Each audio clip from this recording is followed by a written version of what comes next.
1968-nji ýylyň 20-nji awgustundan 21-ne geçilen giýje Warşawa şertnamasyna girýän döwletler Sowet Soýuzynyň ýogaly başçylygyna Çehoslowakiýa goşuny girýär. Bu baswalçylykly hereket bilen Sowet Soýuzy Çehoslowakiýada Praga bahary diýilip atlandyrylýan demokratik reformalaryň syýasy maýylganlygyň öňüne geçýär. Eýsem bu harwygatyşyk Türkmenistanlaryň halk hakydasyna nähili iz galdyrypdyr. Bu waka barada habarlar türkmen halkyna nädip aýan bolupdyr. Azatlyk radiosy şu soraglar boýunça Aşgabatly ýazyjy hemde taryhy öwreniji Amamrat Bugaýew bilen söhbetdeş boldy.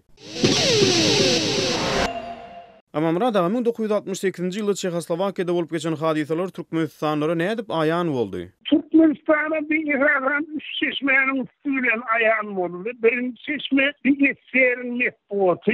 Orada Warşawa şertnamasına giriyen devletlerin harbi güçlerinin Goya Çehoslowakiýada adaleti, harahatçılığı diketmek için birerli hakkında kıysadan kıysa haberler verildi. İkinci seçme bu Azatlyk Radiostansiyasy. Şu da orada da Azatlyk Radiostansiyasy dinlenýärdi. Nöweni onu dinleýärler.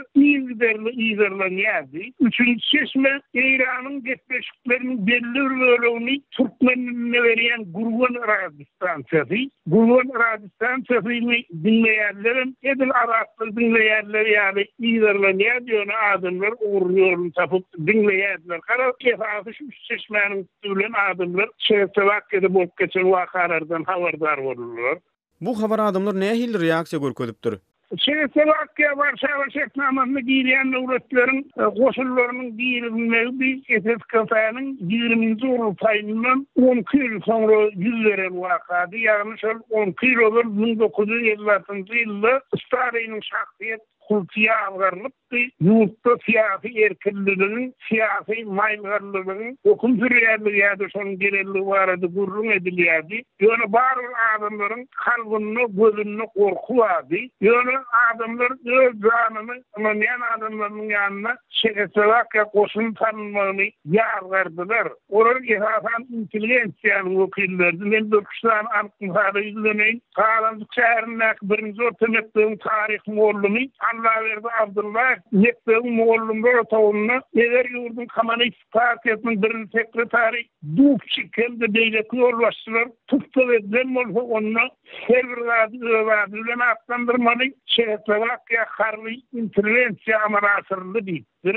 Bu gurrun destine ýetirilmeli edaratına ýetirilipdir. Elbetde biz öz üçin Abdullahy türmäge atmadylar, işden boşatmadylar. Ýöne mekdebiň pedagog kollektiwiniň ýerine towuk etmäge özüniň syýasy ýalňyş goýberenligini, ökünýärligini aýtmagy bolan mezur etdiler. İkinji bir ýagdaý Çehoslowakiýa goşunynyň tanynmagyny 1941-45-nji ýyllaryň watançylyk uruşyna gatnaşanlaryň belli bir bölegi. Alaýsada Çehoslowakiýany faşizmden azad etmäge gatnaşan frontçylarym ýagyrtyrlar, olaryň bölegi urunçylykdy. Ýa-da başga wagtlar 1968-nji aýagyndan başlap Warşawa şertnamasynyň goşunyny ulluk eden 68-nji ýylda Çehoslowakiýa wakalaryny gönlen gatnaşan türkmen eskerlerin goşun urlugyndan boşap öz ýerine dolanıp başlapdyr.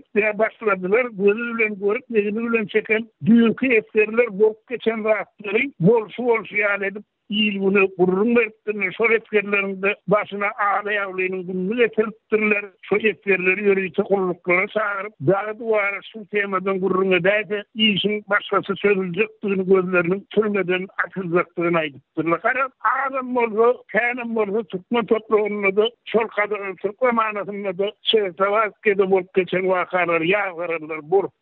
Şeýle halkara ähmiýetli hadis häzirki wagtda Türkmenistanda nähili ýatlanýar ýa-da umuman ýatlanýarmy? Umuman aýdanymda bir wagtlar halk hakydasynda ýaşaýar. 1968-nji ýyl Çehoslowakiýa wakalarynda Türkmenistanlaryň hakydasynda ýaşaýar. Ýöne döwlet derejesinde ýöredilýän syýasatda bolan wagtlary bastyryp ýystyr edilýär. Aýan açyk aýdylanyp şeýle nesilleri büyük taryhdan mahrum edýärler.